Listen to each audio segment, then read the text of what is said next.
Hello and welcome to Who Died US, your dedicated channel for honoring the lives and legacies of notable individuals. Today, Sunday, May 19th, we bring you heartfelt tributes to those who died today and recently. In this video, we will be discussing the unfortunate updates regarding Jennifer Lopez. Before we delve into that, we have a special request. Please subscribe to our channel, share it with your friends, and leave a like to help us reach more people with our meaningful content. Your support enables us to continue honoring the actors who died today and the legends who passed away recently. In a tragic turn of events, renowned CNN political commentator Alice Elizabeth Stewart died on May 18, 2024, in Bellevue, Virginia, following what police believe to be a medical emergency. Born on March 11, 1966, in Atlanta, Georgia, Stewart's journey to becoming a significant voice in American politics began at Tucker High School. She pursued her passion for journalism and political science at the University of Georgia's Grady School of Journalism, setting the stage for an influential career. Stewart's early professional life saw her as a weekend anchor at KARK, the NBC affiliate in Little Rock. Her transition into political communications was marked by her role as communications director for several Republican presidential campaigns. She lent her expertise to former Minnesota Rep. Michelle Bachmann and former Sen. Rick Santorum, eventually becoming the communications director for Arkansas Governor Mike Huckabee's first presidential campaign and briefly for his second. In 2016, Stewart took on the role of communications director for Texas Sen. Ted Cruz's presidential bid. Her strategic insights and articulate commentary caught the attention of CNN, where she joined as a political commentator during the tumultuous 2016 election. Her contributions to political discourse were further recognized in 2019 when she became a Harvard Fellow at the John F. Kennedy School of Government. Alice Stewart's unexpected death leaves a void in political journalism. Her legacy of dedication and insightful analysis will be remembered by colleagues and viewers alike. In a profound loss to the music world, Spider John Koerner, the legendary American guitarist, singer, and songwriter, passed away on May 18, 2024, at the age of 85. Born on August 31, 1938, in Rochester, New York, Koerner's journey through the world of music began after a brief stint in the military and an academic pursuit at the University of Minnesota. Initially set on an engineering career, he was swiftly drawn into the vibrant Minneapolis music scene. It was here that he met Dave Ray and Tony Glover, forming the iconic blues trio Koerner, Ray, and Glover. Their debut album, Blues, Rags and Hollers, released in 1963, quickly garnered attention and was later re-released by Elektra Records. Koerner's influence extended to legends like Bob Dylan, who cited him as an inspiration. Reflecting on the 1960s, Koerner once remarked, "We were all goofy, you know. We were thinkers and drinkers and artists and players, and Dylan was one of us. He was another guy." In 1965, Koerner released his solo album, Spider Blues, and performed at the Newport Folk Festival. His collaboration with Willie Murphy on the album Running, Jumping, Standing Still in 1969 further cemented his musical legacy. Though he briefly pursued filmmaking and lived in Copenhagen, Denmark, he returned to his roots in traditional folk music. Koerner's contributions were recognized with numerous accolades, including inductions into the Minnesota Music Academy Hall of Fame and the Minnesota Blues Hall of Fame.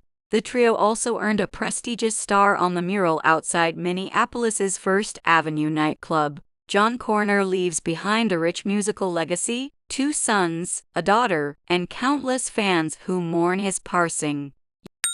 Yael Dayan, the celebrated Israeli politician and author, passed away on May 18, 2024, at the age of 85. Born on February 12, 1939, in Nealal during the British Mandate, Dayan was the daughter of the legendary Moshe Dayan and Ruth Schwartz, and the granddaughter of Shmuel Dayan. Her early years were marked by service in the IDF as a captain in the spokesperson's unit, followed by studies in international relations at the Hebrew University of Jerusalem and biology at the Open University of Israel.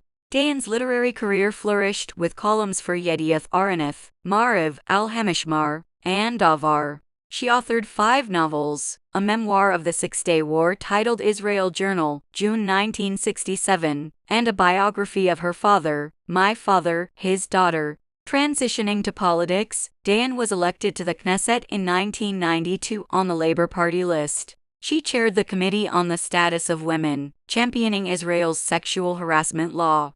A peace activist and human rights advocate, she joined Peace Now and was deeply involved in Bat Shalom and the International Center for Peace. In 2008, she became the chair of the Tel Aviv City Council, a position she held until 2013. Despite her departure from active politics, her legacy as a fighter for peace, women's rights, and LGBT rights endures. Yael Dayan leaves behind a legacy of literary and political achievements, remembered for her unwavering commitment to peace and social justice.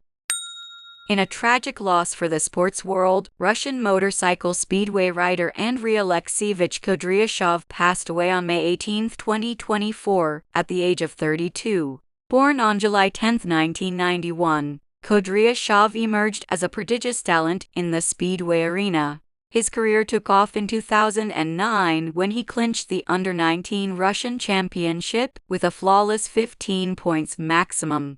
That same year, he secured 3rd place in the individual Under-21 Russian Championship, showcasing his burgeoning prowess. Kudriashov's international career began on September 3, 2009, at the Moto Allegro Szlaka Piastowska in Poznan, Poland. This debut paved the way for his participation in the Team Speedway Polish Championship with Wanda Krakow in 2010. He competed in the 2011 Speedway Grand Prix qualification, advancing to the race-off, and made significant strides in the individual Speedway Junior World and European Championships. In 2011, Kudriashov's career hit a high note when he won the Team Speedway Under-21 World Championship alongside teammates Artem Laguda, Vitaly Belousov, Ilya Chalov, and Vladimir Borodulin at his home track in Balakovo.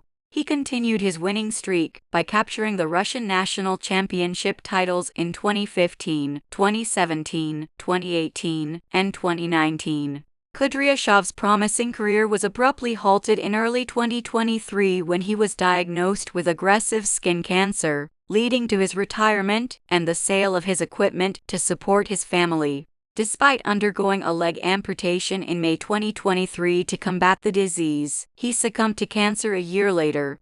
Andrey Kudriashov leaves behind a legacy of exceptional talent and determination, inspiring the speedway community and beyond.